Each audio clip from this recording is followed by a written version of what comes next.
우리가 들은 대로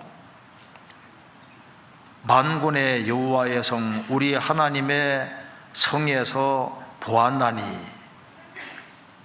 시편 기자는 어릴 때부터 하나님 말씀을 배웠고 계속적으로 귀로 들어왔습니다. 하나님은 무한히 크신 분이고 하나님만이 유일한 피난처시고 하나님만 산성이시기 때문에 아무리 큰 어려움이 있다 할지라도 하나님께 기대는 사람은 하나님이 도와주신다. 그걸 이제 계속 들어왔는데 이스라엘이 도무지 이길 수 없는 상황이기 때문에 이스라엘 백성들은 정말 하나님께 피할 수밖에 없었던 겁니다. 그래서 하나님의 도움을 구하고 하나님을 피난처로 삼고 하나님의 도움을 구하니까 실제로 이스라엘이 극적으로 아주 놀라운 방법으로 이제 이긴 것을 봤습니다. 그래서 들은 대로 이 말은 이제 간접적인 지식입니다. 지식인데 이제 들은 대로 보았나니 하나님이 대적을 이기게 하시는 걸 통해서 하나님은 정말 광대하신 분이고 하나님이야말로 유일한 피난처시고 하나님의 도움을 구하는 사람은 하나님이 도와주시는구나, 이것을 확실하게 경험을 한 겁니다. 그래서 우리가 들은 대로 보았나니 하나님이 이를 영영히 경고케 하시리로다. 그래서 9절에 하나님이여 우리가 주의 전 가운데서 주의 인자하심을 생각하였나이다. 도무지 이길 수 없는 전쟁에서 이스라엘이 이겼을 때 사람들은 다 감격했습니다. 하나님의 은혜와 사랑에 놀랄 수밖에 없었습니다. 그래서 우리가, 내가 아니라 우리죠, 우리가 주의 전 가운데서, 그래서 하나님의 도우심을 경험했고 하나님 살아계신 걸 확실히 경험하고 하나님의 광대하심을 경험했기 때문에 주의 전에 모였고, 그래서 정말 하나님은 우리를 불쌍히 여기셨고 우리를 사랑하셨다는 걸 절실하게 느낀 겁니다. 그래서 이제 이 하나님이 살아계시고 우리를 도와주는 분이기 때문에 너무나도 감격했고, 그래서 이제 14절에 이 하나님은 영영히 우리 하나님이시니 우리를 죽을 때까지 인도하시리로다. 이 하나님이야말로 진짜 하나님이라는 것을 말하고 있습니다. 그리고 이 하나님은 우리를 죽을 때까지 인도하실 것이다, 이렇게 시편 기자가 얘기를 했습니다. 그래서 배경은 엄청난 전쟁을 배경으로 하고 있고, 거기에서 시편 기자는 하나님이 틀림없이 살아계시고 하나님은 하나님께 기대하는 사람은 도와준다는 사실을 들어봤다가 이게 실제로 체험을 했기 때문에 이 시편이 나오게 된 겁니다. 그래서 오늘 이걸 한번 같이 생각해 보겠습니다. 그래서 들은 대로 이건 지식인데 보았나니 이건 체험이잖아요. 신앙생활에서는 우리가 성경을 배울 뿐 아니라 그것이 실제로 내 것이 되는 것을 경험하는 것이 너무나도 중요하다고 할 수 있습니다. 먼저 여기 시편 44편 그 앞에 한번 보시겠습니다. 44편 1절입니다. 하나님이여 주께 소리 열조의 날 곧 옛날에 행하신 일을 저희가 우리에게 이르매 우리 귀로 들었나이다. 시편 기자가 말했습니다. 우리가 하나님이여 주께서 우리 열조의 날 곧 옛날에 행하신 일을 저희가 조상들이 우리에게 이르매 우리가 귀로 들었나이다. 일단은 하나님의 행하심을 귀로 열심히 듣는 게 중요합니다. 이제 들은 것은 간접 지식인데 들은 것이 어느 날 이것이 우리의 삶 속에서 실제적인 것으로 일단 벌어질 수가 있습니다. 벌어질 때 그것이 그때 우리가 체험됐다고 얘기를 하고, 그리고 체험이 될 때 시편 기자가 감격하는 것처럼 우리도 똑같이 체험이 될 때 감격하게 되고 감동하게 되는 겁니다. 만일 우리 신앙생활 속에서 체험이 없다면은 우리 신앙은 형식적이 되고, 그리고 껍데기 신앙에 불과한 것이 되고 하나님께 연락되지 않는 그런 거짓된 신앙이 될 겁니다. 그래서 우리가 들은 대로 우리가 보았다는 것은 체험했다는 것을 얘기를 하고 있는 겁니다. 초대교회 당시에 정말 하나님께서 강력하게 역사하셔서 많은 사람들이 구원을 경험했습니다. 그런데 시간 지나가니까 그 체험이 간접 지식이 되니까 흐지부지하게 돼버리잖아요. 종교개혁기 때 얼마나 많은 사람들이 구원을 받았습니까? 그런데 그 당대는 반짝하는데 시간 지나가니까 이게 체험이 없어지니까 신앙이 형식화돼 버립니다. 지금 19세기 당시에 얼마나 강력하게 복음이 전해져서 많은 사람들이 구원을 체험하고 역사를 체험했는데 지금 거기다 흐지부지하게 돼서 종교 생활은 하는데 영적인 체험은 너무 없어지는 시대가 되고 있습니다. 우리가 신앙생활 속에서 실질적인 어떤 체험 같은 걸 위해서는 먼저 구원부터 확실히 받아야 됩니다. 구원받지 아니한 상태로 다른 체험은 곁길로 가기가 쉬워요. 먼저는 구원부터 확실히 받아야 됩니다. 그리고 우리가 신앙생활 속에서 이 말씀이 실제로 체험이 되고 내 것이 되려면 주님 뒤를 따르되 바짝 따라가는 것이 필요합니다. 바짝. 예수님이 70명의 제자를 부르시고 12명의 제자를 부르셨는데 그 중에도 3명의 제자를 더 가까이 하셨습니다. 베드로, 야고보, 요한. 그래서 예수님이 회당장 야이로의 딸을 살릴 때도 3명만 데려가셨습니다. 3명만.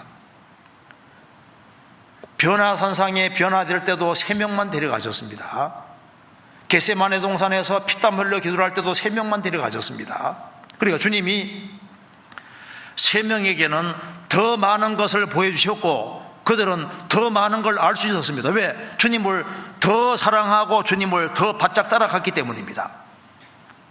그래서 주님을 바짝 따라가는 사람, 주님을 더 사랑하는 사람, 그런 사람에게 주님이 자신을 더 나타내 주시고 더 많은 걸 체험해 주시는 것이 맞잖아요.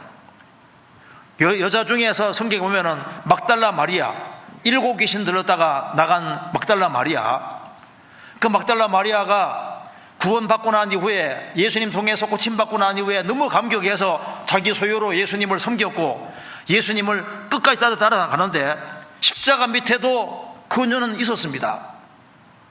막달라 마리아가 있었잖아요. 예수님이 무덤에 누일 때도 거기 있었습니다.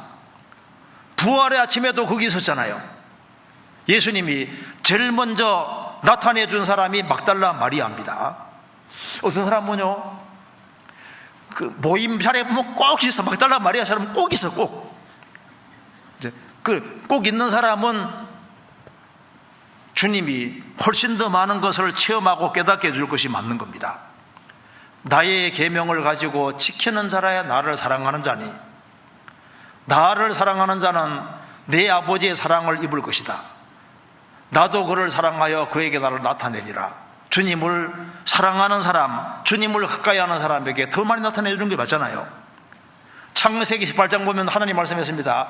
나의 하려는 것을 아브라함에게 숨기겠느냐.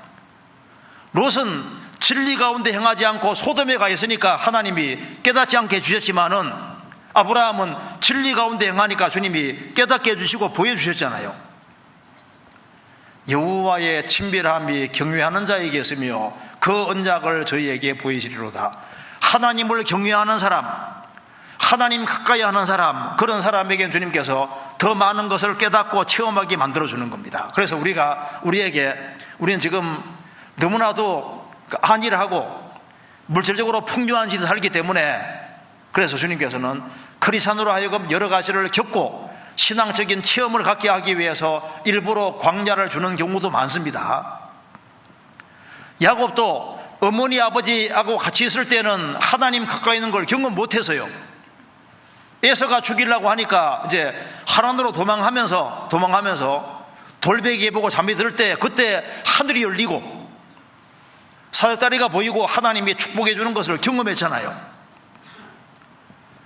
우리가 배가 따뜻하고 만사형통하고 편안할 때는 하나님이 멀리 있는 것처럼 보일 수도 있습니다. 그런데 뭔가 궁핍한 것이 있고 뭔가 눈물이 쑥 빠져나오는 그런 어려움들이 있고 인생의 광야는 아무것도 없는 것처럼 보통 광야에서 많은 것들이 체험되게 되는데 주님은 우리에게 신앙의 경험을 갖도록 하기 위해서 눈물 골짜기를 만드시고 힘든 것을 자꾸 만드시는 거예요. 왜? 그래야만 성경이 깨달아지고 내 것이 되는 거지 않습니까? 그리고 영혼을 사랑하는 그 간절한 마음, 그런 것도 많은 광야 속에서 많은 것이 깨달아지는 겁니다. 그래서 지금 이 시대에 너무나도 편안한 시대가 되고 있습니다. 그래서 좀 고생할 것을 각오하는 사람들, 그런 사람들에게 주님이 무엇인가를 깨닫게도 깨닫게 해주실 거예요. 바울 사도는 예수님의 죽으심을 본받았습니다.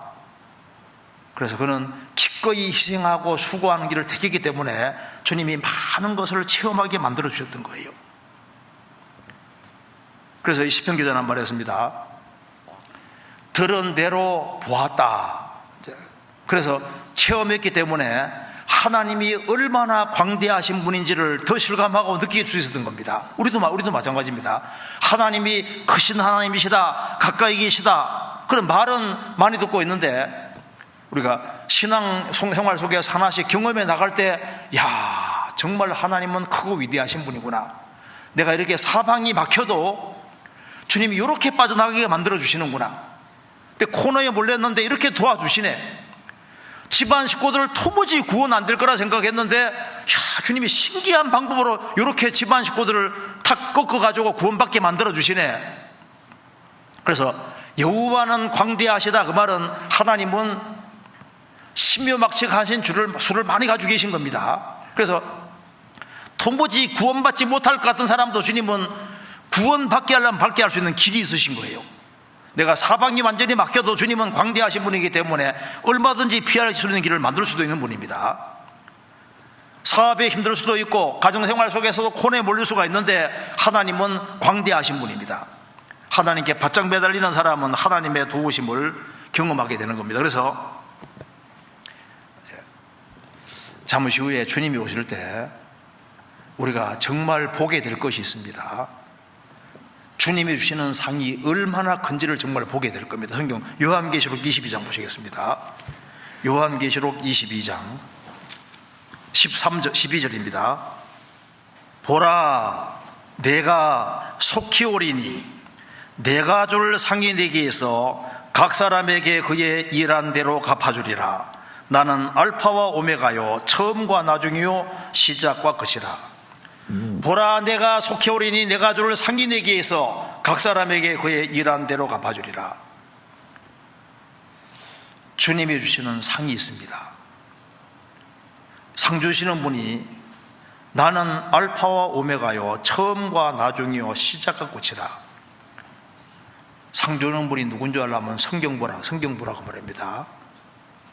성경에 나타나 있는 하나님이 얼마나 엄청난 분인데, 그분이 주시는 상인데 이 상이 얼마나 엄청난 것인지를 저 위에 서게 되면 정말 보게 될 것이고, 구원을 잃는 것이 일생 일대의 가장 큰 실패인 것처럼 주님이 주시는 상을 잃는 사람도 그게 얼마나 후회될 일인지를 저 위에 가면 알게 될 겁니다.